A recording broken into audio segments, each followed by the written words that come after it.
Hi, I'm John Maxwell. When the top companies in the world are looking for trainers, speakers, and coaches, there's one name that stands above the rest, and that's Maxwell Leadership. Our certified team members have gotten proven results for companies all over the globe, and our reputation, I'm proud to say, is second to none. Some of our members have risen to the top of their profession, including the one you're going to meet today. I proudly introduce you to my friend Bob Fabian Zinka. Welcome to the Leadership and Success Podcast with your host, Coach BZ. If you need to develop into a better leader, this podcast is for you. If you want to achieve a greater level of success, this podcast is for you. His mentor, Dr. John C. Maxwell, said it best: everything rises and falls on leadership.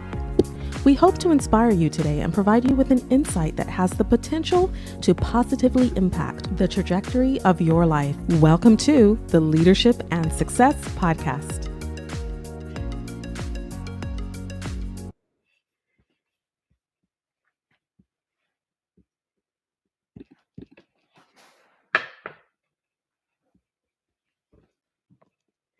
Hey everyone, this is Coach BZ. Thank you so much for being with me today. Today is Tuesday, right? Friday, October the 10th. It's about 6:53 in California, so almost 10 o'clock on the East Coast. So thanks for being with us today. Today we are going to have a leadership lesson from one of the speeches that the General James Mattis gave. I kind of break it down and kind of show how his life and his leadership philosophy would apply to you no matter what industry you are in. But before we get started, I get a reminder. Let's do our moment of gratitude. It's going to take but a second. Let's take just a moment to think about one thing today that we are grateful for this morning. Then close your eyes. Put yourself in your happy place. Take a deep breath and think about one thing you are grateful for today. Today I am grateful to be alive. Because as long as I am alive, there is hope. Let me know what you are grateful for. Type it in the comment. So now what I will do is I am going to get my AI agent to give you a breakdown of General Mattis' leadership philosophy. It's going to take about 30 minutes or so. In the meantime, if you have a question for me, type it in the comment. I appreciate it if you can tag someone who's going to benefit from this podcast. And also let me know where you are joining us from, what city, what state, and if outside of the US, what country. Thank you so much. Okay, see you in about 30 minutes. Welcome back to the Deep Dive. We're here to really break down proven wisdom, get right to the core of it, and give you that actionable knowledge you can use like right now. Yep. And today, we're diving deep, really deep, into leadership, specifically the timeless principles from General James Mattis. That's right. And this isn't some, theoretical exercise you'd get in a seminar. No. This is drawn from real command experience. We're talking 11 truths forged under, incredible pressure, combat, high-level strategy. And the amazing thing is how widely they apply. Mm-hmm. Military, sure, but also the boardroom, a tech startup moving at lightning speed. Mm-hmm. It fits. It really does. And what's fascinating, I think, is that we're not just looking at generic management styles. These are codified expectations, Okay. almost a blueprint for what Mattis himself called servant leadership. Servant leadership. Okay. So our mission today really is to give you a shortcut to understanding these 11 points. We want to move past the anecdotes, interesting as they are, and get straight to the application. How do you do this? Exactly. What does real service actually look like in practice? And spoiler alert, it demands action, not just theory. It means embedding certain behaviors deep into how you operate daily. Behaviors like? Things like profound responsibility, unwavering service, and that really necessary humility. It needs to be in the DNA of the organization. That phrase, action over theory, that feels critical. Because when you look at these 11 principles, they kind of stack up, don't they? There's a hierarchy. There is. And where do we absolutely have to begin? What's the one non-negotiable foundation? The thing that separates a real leader from just someone with a fancy title? You've nailed it. We have to start with the bedrock. Principle 11. Responsibility rests with the leader. The buck stops here. Absolutely. It's non-negotiable. If you strip away everything else, all the management jargon, this is the irreducible minimum. This is leadership 101. It sounds so obvious when you say it. But then you look around, right? You see successful teams, companies. When things go well, hey, everyone wants credit. Oh yeah, the victory lap. But when things go wrong, a big data breach, a product launch bombs, financials look shaky. Suddenly that management structure looks like a very, very efficient blame-shifting machine. And that's the test. The difference between actual leadership and just, well, managing is entirely measured by how you handle failure. Mattis had this quote about it, and it's just incredibly powerful, sums up accountability perfectly. He said, while you can delegate decision-making, the responsibility for ultimate failure, if you're sinking the ship and it runs aground, you're still responsible. Boom. Wow. That lands hard. That's the burden of command, isn't it? It is. It means the leader's mental load, their moral load, it's always heavier than anyone else's. Let's just pause on that for a second. The gravity of it. If you're the CEO, the general, the head of engineering, and someone 3 levels down, a junior person, makes a catastrophic mistake, costs millions, you don't just get to fire them and wash your hands. No, absolutely not. Because you were responsible for the training, the environment, the process, the oversight, whatever allowed that failure to happen. It tracks all the way back up. That ultimate accountability. You can't outsource it. You can't delegate it away. The leader owns the outcome. Good, bad, ugly, and they must never, ever pass the blame. Never. When a crisis hits, the team has to know without a shadow of a doubt that their leader is already standing there, taking the heat, owning it. The second a leader starts pointing fingers, Right. blaming the market, blaming other teams, blaming the people executing, they stop leading. Right. They just become a politician trying to manage perception, spin control. And the team sees it instantly. They know, they watch, and they calculate, consciously or not, is it safe for me to take a risk here, to innovate? Or will I be thrown under the bus if it goes wrong? Exactly. It all depends on whether you, the leader, are willing to stand up and take the hit for their innovative mistakes.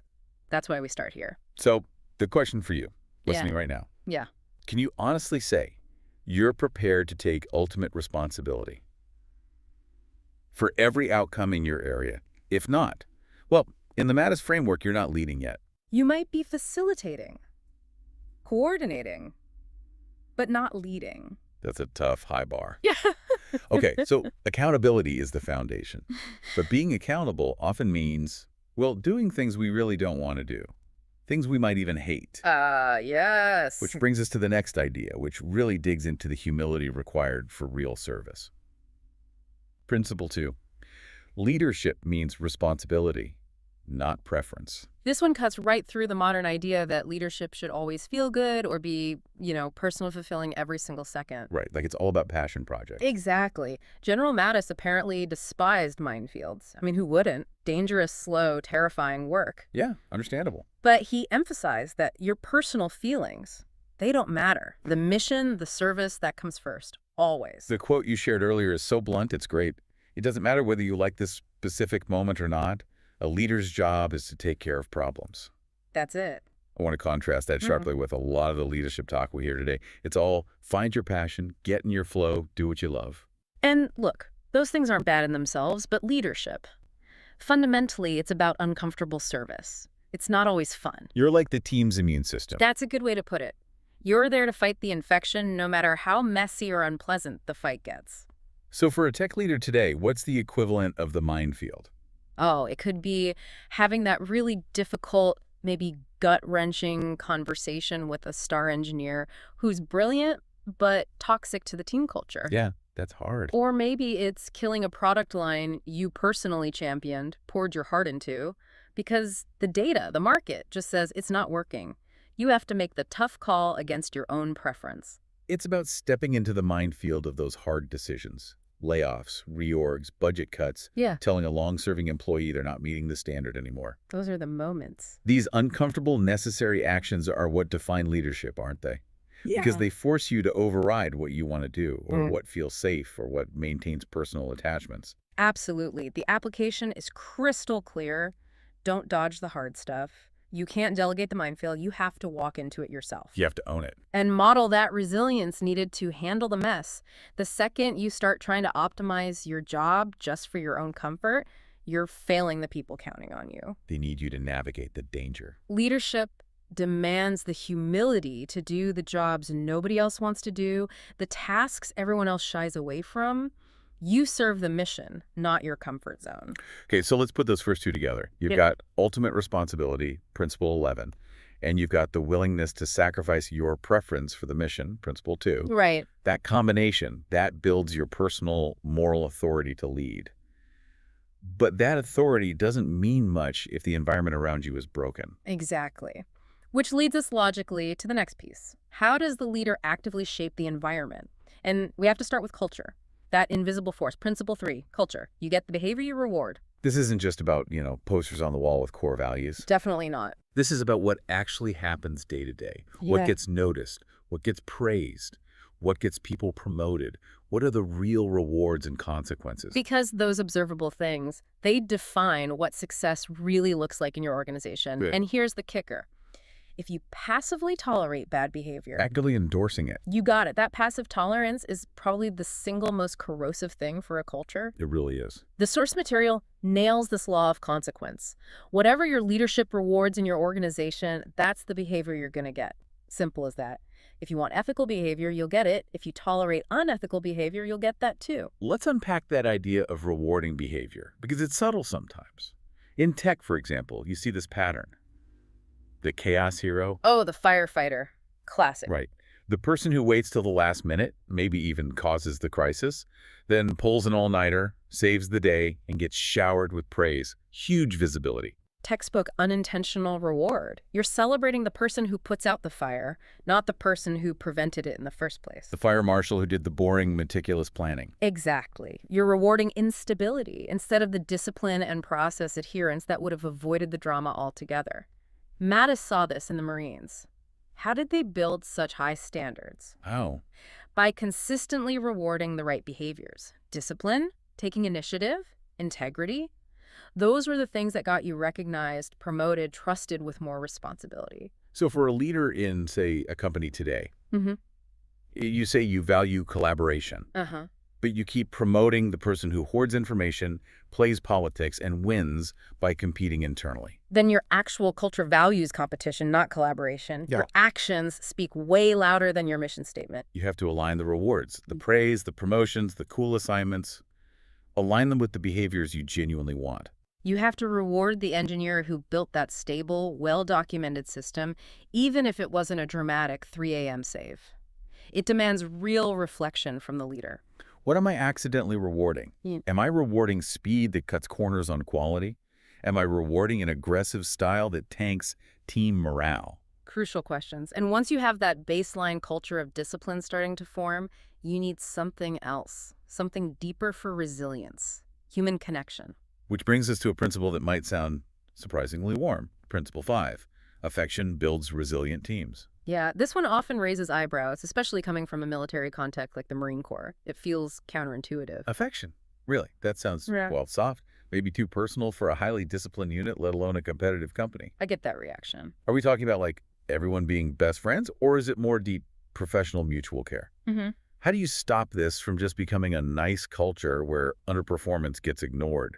That's the absolute key question to ask here. And no, it is emphatically not about just being nice or overlooking poor performance. Forget that. Okay, so what is it? It's about building bonds that go way beyond the paycheck, beyond the transactional, I do this, you pay me contract. It's a profound mutual commitment to the safety, the well-being, and the success of the person standing next to you. So it's about trust, deep trust. Deep trust. Mattis observed that under extreme fire, yes, discipline and skill were essential, non-negotiable. But the units that truly excelled, that pushed through unimaginable stress, the difference maker was, in his word, affection. Meaning that gut-level feeling of, I will not let my buddy down. That commitment to each other is what kept them going, even when terrified or hurt. Okay, I can see that now. It's the bedrock of psychological safety, isn't it? Precisely. It allows people to take risks, to speak up, to try things, because they know, truly know, their team has their back. It's what turns a group of capable individuals into a single unit that can actually weather a storm. Think about it in business terms. A massive server outage hits at 2 a.m. What happens? Depends on the culture. If it's purely transactional, people might do their bit, clock out when their shift ends, worry about covering their own backs for the post-mortem. Right. Self-preservation. But if there's that foundation of affection, that mutual care, people step up automatically. They volunteer. They take ownership of problems slightly outside their lane. They stay late, not because they have to, but because they genuinely care about the team, the mission, and the other people in the trenches with them. That deep care transforms basic competence into real resilience. It does. And you can't get that deep, genuine trust unless you first show that you value people's perspectives, their contributions, their well-being. Which leads us perfectly into the next one, Principle 9. Listen, learn, help, lead. The so-called Washington method. Yes, a fantastic 4-step process, credited to George Washington, apparently. It's a brilliant sequence for any leader needing to build credibility, especially with a new team or maybe one that's a bit resistant. A structured way to earn trust. Exactly. And the key is you can't just jump to the end. You have to go through the steps. The mantra is simple. You listen, you learn, you help, and then you lead. Okay, let's break that down. Step 1, listen. What does real deep listening look like for a leader? Because we all think we listen. Right. But it's usually passive listening while we're just waiting for our turn to talk or formulating our brilliant counter-argument. Guilty as charged sometimes. We all are. Active listening here means your goal is understanding. You want to grasp their world, their constraints, their worries, their ideas, their opportunities. You're trying to see the situation through their eyes. So if you're an exec who hasn't written code in 10 years... You have to genuinely listen to the engineers who are wrestling with that tangled legacy system today. Understand their reality. Okay. Step 2, learn. How's it different from listening? Listening is the input. Learning is the processing, the synthesis. You take all that raw data you gathered from listening and you integrate it. You internalize it. You connect it to the bigger picture, the mission. You genuinely try to understand their domain. You have to. You can't just assume your title means you know everything. Learn the context of the problem before you dare try to solve it. Makes sense. Then step 3, help. This feels like where the leader really starts earning their stripes, earning that trust. Absolutely. This is where you provide tangible value. And meaningful help isn't always just, throwing budget at something. Right. What does it look like? Often, it's providing things only the leader can provide. Running interference, getting political cover, removing bureaucratic roadblocks, securing scarce resources, defending the team from unreasonable demands from elsewhere. Providing air support, basically. That's a great analogy. You offer your expertise, yes, but more importantly, your positional power in service of their success. You give them the tools, the protection they need. And only after you've done those 3 things, listen deeply, learn genuinely, helped meaningfully, only then do you get to step 4, lead. By that point, you've earned the right. You're not just leading because of the org chart. You're leading from a position of earned respect, proven support, demonstrated understanding. And this method feels crucial today with how complex work is. Matrix organizations, specialized expertise. Totally. If you, the listener, just parachute into a situation and start barking orders without understanding the specific challenges your cross-functional partners are facing, forget it. You'll get compliance at best, maybe outright resistance. Zero buy-in. You have to walk in their shoes first, understand their world before you try to change it. It's a theme we'll touch on again, actually. Okay, so we've built the environment. Disciplined culture based on rewards. Deep trust based on affection, and that listen, learn, help sequence. Yeah. Now, how does the leader manage the day-to-day, especially when things inevitably go wrong? Right. Execution. and failure. Yeah. Which brings us to a really critical distinction Mattis insisted on, Principle 4, coach more than you command. Coach more than command. But the key, the absolute hinge point for this principle is being able to tell the difference between an honest mistake and a lack of discipline, because how you respond has massive consequences. Okay, explain that. Why is that distinction so vital? Because if you punish honest mistakes, you kill innovation. People stop trying new things. They play it safe. Your organization stagnates. Makes sense. But if you tolerate indiscipline, if you let standards slide, let people cut corners consistently, your organization collapses. It loses integrity, capability, everything. So you have to know which is which, when to mentor, and when to enforce the standard firmly. Mattis was explicit about this, wasn't he? Very. He said something like, one of the most important things for a leader is to tell the difference. If it's a mistake, you coach them. If it's a lack of discipline, you cannot tolerate it. We really need to define those terms clearly for everyone listening. Let's do it. What's a mistake in this context? A mistake is an error in judgment, a wrong calculation, a technical approach that didn't pan out. It happens when someone is pushing the boundaries, trying something new, operating at the edge of their current skills. Give me an example. An engineer tries a new algorithm to optimize performance, but it turns out to have edge cases they didn't foresee. Or a marketing team launches a novel campaign based on solid research, but it just doesn't connect with the audience. Okay, those are learning opportunities. You coach through those. Exactly. You treat them with patience. You analyze what went wrong, what can be learned. These mistakes are the tuition fee for growth and innovation. Right. Now contrast that with a lack of discipline. Lack of discipline is fundamentally different. It's not about knowledge or skill. It's about character, ethics, or willful disregard for known essential standards. Like what? Cutting corners on mandatory safety protocols or security checks, ignoring clear compliance rules, repeatedly failing to meet basic commitments like deadlines or showing up, blatant dishonesty, disregarding ethical guidelines, that kind of thing. That's the line. That is the non-negotiable line in the sand. You coach the technical mistake with mentorship and resources. You might even welcome certain mistakes as proof people are trying, but indiscipline, irresponsibility, indifference to standards, you cannot tolerate it ever. You have to address it swiftly, firmly. Because if you don't, you're implicitly telling everyone else that the standards don't actually matter. And you're teaching your junior leaders the wrong lesson too. You need them to recognize and confront these patterns before they poison the whole team. Okay, let's make it concrete. Your team ships code, it breaks in production. If they followed all the testing protocols, but the underlying architecture just couldn't handle the load. That's likely a mistake. Time for coaching on scalable architecture. Learn from it. But if they skipped the mandatory integration tests because they were rushed? That's a lack of discipline. That requires accountability. Immediately, because they've violated a known standard and put the mission at risk. One is a failure of execution due to knowledge gaps. The other is a failure of adherence, maybe due to attitude or cutting corners. Big difference. Huge difference. Okay, so creating that safety for honest mistakes while holding the line on discipline, that allows people to take appropriate risks, which leads us to how you actually delegate work. Principle 6. Empower ownership through clarity. Yes. We see so many leaders, so many organizations just stuck in endless micromanagement cycles. It's exhausting for everyone. Drains energy, kills initiative. How did Mattis manage this, especially in the military, where you might think control is everything? How did he empower people? He was a master of what's called mission command. He deeply understood that true motivation, real innovation, it skyrockets when people feel genuine ownership over the mission, not just like their cogs following orders. So how did he achieve that delegation? He operated with basically 3 key mandates for his leaders when giving out tasks or missions. Okay, what are they? Let's get specific. First, the leader must state the mission clearly. The what, and crucially, the why. Everyone involved needs to understand the objective and the bigger strategic purpose behind it. Not just build this feature, but build this feature because it solves this customer problem and helps us achieve this strategic goal. Exactly. Know the intent.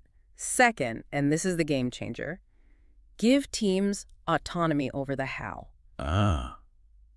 Clarity on the what and why, but freedom on the how. That's the magic formula, isn't it? It is absolutely the blueprint for unlocking intrinsic motivation. Mattis himself said it beautifully. He said, I was very clear about what I wanted them to do, but I left room for them to decide how. And the result. Once they owned the order, they fought for it like it was theirs because it was. Wow. When you give people the how, You transfer ownership. And that ownership, that feeling of this is mine, it fuels commitment, creativity, problem solving, way beyond what rigid instructions could ever achieve. It respects their intelligence, their expertise, their professionalism, they're closest to the ground. Let them figure out the best path up the mountain. So that leads to the third mandate. Which flows directly. Ensure ownership fuels motivation and innovation. When your engineering team feels like that new system architecture is their baby, their creation. They'll defend it. They'll perfect it. They'll fight for its stability, its elegance, its security, with a passion you just don't get if they feel like they're just assembling something based on your overly detailed, top-down blueprint. So the question for you, the listener again, are you truly empowering ownership by defining the goal and the why, then getting out of the way on the how? Or are you smothering their initiative with constant check-ins, prescriptive instructions, basically micromanaging, killing their ability to own it? And if you do trust them with the how, that fundamentally changes the communication dynamic, right? It can't be just top-down orders anymore. Exactly. Which brings us neatly to Principle 7, command and feedback, not command and control. Command and control feels like the old way. Very hierarchical. It is. Mattis saw that traditional, rigid command and control model as fundamentally flawed for the modern world. Too slow, too brittle, can't adapt fast enough. So what's the alternative? Command and feedback. Yes. He pushed this hard. The Marines teach us command and feedback, he said, because that's how you unleash people. Okay, why is feedback the key differentiator here? Why is it better than control? Well, think about what command and control assumes. It assumes the leader at the top has perfect information. Which they never do. Never. And it assumes the situation on the ground isn't changing. Which it always is. Always. So control centralizes all decision-making, all authority. Initiative dies below the top level. Command and feedback, on the other hand, acknowledges reality. What's the reality? That the leader's initial plan, the initial what, is just a starting point. It's an estimate. And the people actually doing the work, executing the how, they have the crucial real-time information. They see the obstacles, the opportunities, the changes. And the leader needs that information back. Urgently. Needs it to course correct. So the actionable process becomes set clear goals, the what and why. Give people the space and autonomy to act, the how. And then, critically, maintain constant two-way feedback loops. These aren't just status updates, then? No, much more than that.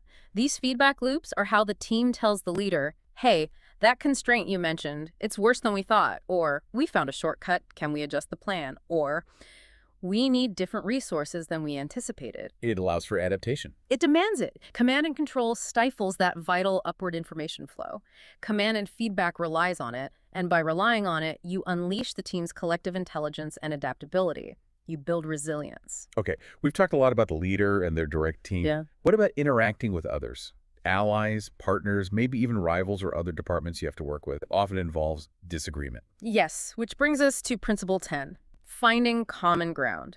And this one requires a specific kind of humility, intellectual humility, professional humility. It can be really tough in high-pressure competitive settings. What's the core idea? Mattis hammered this home. You have to operate from the assumption that even the people you disagree with might be right. Oof, that's a big ask, especially when you're convinced you are right. Think about internal company dynamics. Engineering thinks sales is promising the impossible. Finance thinks R&D is burning cash irresponsibly. Sales thinks product isn't delivering fast enough. How do you bridge those gaps? They often feel like canyons. It takes deliberate effort. The mandate isn't just be nice. It's about rigorous intellectual empathy. The quote lays out the process. Walk in their moccasins. Understand their perspective. Deeply. Know their arguments so well you can explain it yourself. Only then, after you truly understand where they're coming from, can you effectively find common ground. This isn't about weak compromise, it's strategic empathy. Let's dig into that middle part. Know their arguments so well you can explain it yourself. What does that actually mean in practice? It means you have to invest real time and energy to understand the other side's world, their pressures, their incentives, their constraints, their goals. So if I'm arguing with finance about my project budget, you need to understand their budget pressures from the CFO, their reporting requirements, the regulatory landscape they operate in, the financial models they're judged by. Maybe even better than they understand your specific technical challenges. Only when I can demonstrate that deep understanding of their world. Do you earn the credibility to negotiate effectively? Then you can start looking for solutions that respect both sets of constraints, solutions that optimize for the overall mission, not just your piece of it. It requires humility, respect, and being genuinely open to the possibility that you might learn something, that they might actually be right about some things. Exactly. Without that, collaboration across boundaries just breaks down into tribal warfare. And really, all 10 of these principles we've talked about, from owning the ultimate failure to coaching mistakes to empowering the how, finding common ground, they all kind of culminate in the leader's personal conduct. How so? Because your authority, your credibility to do any of these things, it flows directly from who you are and how you behave. Which brings us to Principle 8, physical and moral example. This feels like maybe the most demanding one of all. Mattis believed the leader has to physically and morally embody the standards they expect from others. Or they lose all credibility instantly. It's brutally simple, isn't it? You can't ask your team for something you're unwilling or unable to do yourself. In the Marines, the example was often physical. If an officer couldn't keep up on a run, couldn't do the pull-ups, couldn't carry their share of the load, especially helping out a struggling Marine, Their unit had problems. almost always, they lacked credibility. Why should I push myself to meet this standard if the person enforcing it doesn't live it themselves? The team sees that disconnect immediately. Okay, but translate that for today's leader. Maybe in an office, a lab, a startup. Pull-ups probably aren't the main requirement. Right, the specific benchmark changes, but the principle remains absolute. The demand for stamina, resilience, ethical rigor, that's universal. So what does the physical example look like outside the military? It translates to things like mental stamina, resilience under pressure, energy management. Can you show up consistently? Can you handle long, tough, strategic debates without fading or getting frazzled? Can you model healthy work habits that promote endurance, not just short-term burnout sprints? If the leader is constantly overwhelmed, disorganized, flying off the handle. The team absorbs that instability. They mirror it. So the physical example is about demonstrating the capacity to handle the demands of the role. But even more important, Is the moral example. absolutely paramount. If the leader is known, even suspected, of cutting ethical corners, shading the truth, manipulating numbers, playing favorites, exploiting loopholes, That rod spreads instantly. it filters down through the entire organization at lightning speed. People think, well, if the boss does it, it must be okay, or at least it's how you get ahead here. And you lose all moral authority. Completely. How can you enforce Principle 4, cracking down on lack of discipline, if your own discipline is questionable? How can you build a culture based on rewards for integrity, Principle 3, if you yourself lack integrity? Leadership is fundamentally unfair in this way. You have to hold yourself to an even higher standard. Physically, mentally, and especially morally. Your ethical compass must be true north, unimpeachable. That's the burden and the foundation of trust. Wow. Okay. That's 11 massive principles. Accountability, service over preference, culture, affection, listening, coaching, empowerment, feedback, common ground, and finally, the personal example. How do we tie this all together? What's the overarching philosophy? It all comes back to that idea of servant leadership in action. Mattis constantly emphasized that command isn't a right, it's a privilege. And it's a privilege that has to be earned and repaid every single day through service to those you lead. So these 11 points aren't just a checklist of management techniques. Not at all. They're facets of a single identity, a way of being. For a military officer, they're a constant gut check. Am I truly responsible? Am I coaching effectively? Am I setting the right example? Am I serving my people, or am I expecting them to serve me? And for the leader, in business, in tech, navigating constant change, market pressures, disruption, this whole framework is a powerful call to shift focus. How so? Maybe away from just abstract strategy decks and financial models, and towards the concrete actions of leadership, the human element. Are you fostering growth? Are you truly empowering your teams? Are you supporting them, running interference for them? And understanding that this service is precisely what gives you the moral authority to hold people accountable when necessary. They accept the tough calls from a leader they know genuinely cares and serves. So the core truth, the distillation of Mattis's approach. It's simply this. Leadership is service, period. You don't lead for the glory. You don't lead because it's comfortable or suits your preferences. You lead to serve others. To protect them from external threats, yes, but also from internal dysfunction or toxicity. And ultimately, you lead to create the conditions where they can succeed. That's the synthesis of all 11 principles. Hashtag outro. This has been just an incredibly rich and practical deep dive, really getting into the weeds of what effective leadership costs and how it's conducted. Before we wrap, we want to leave you, the listener, with a few focused questions. Coaching questions, really, to help you apply these ideas starting today. Okay. First one, think honestly, how are you actively learning leadership right now in your current role, your current environment? Are you seeking out those hard lessons, the humility, the responsibility, or are you kind of coasting, maybe avoiding the tough stuff? Good question. Second, take a hard look at what behaviors you are actually rewarding right now, today, through your praise, your recognition, your promotions, intentionally or unintentionally. Remember, if you tolerate sloppy work or unethical shortcuts. That's exactly what you're endorsing. That's the behavior you'll get more of. Third, how do your people genuinely perceive you? Do they see you as a coach, someone who develops them, who tolerates honest mistakes while holding the line on discipline? Or do they see you more as a commander, someone who just punishes failure, maybe stifles creativity because people are afraid to make a mistake? And finally, are you truly empowering ownership? Are you crystal clear on the what and why, and then giving people real autonomy over the how? Or are you defaulting to micromanagement, checking in constantly, dictating methods, basically smothering their initiative and slowing down their ability to adapt and innovate? Because leadership, as General Mattis so powerfully reminds us, it really is the most enduring apprenticeship. It's never done. A constant journey. Defined by humility, by responsibility, and by service. The standards are always rising, and you're never really there. So we'll leave you with this final thought to wrestle with.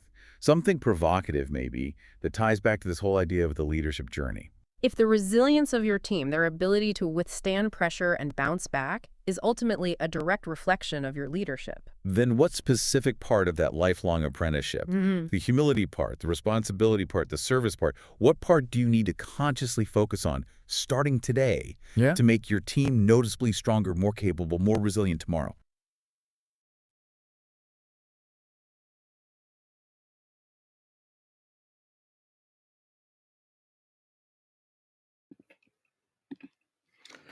All right, that's it. And for me, one major takeaway is what I've learned in the Navy: mission first, but people always.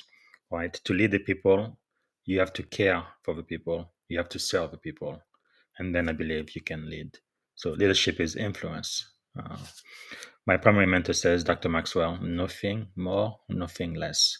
Influence the people around you. And those people don't have to report directly to you. They could be your peers, and they could be your people who are above you in the chain of command. You have to be able to influence them. All right. I don't see any question on LinkedIn or YouTube.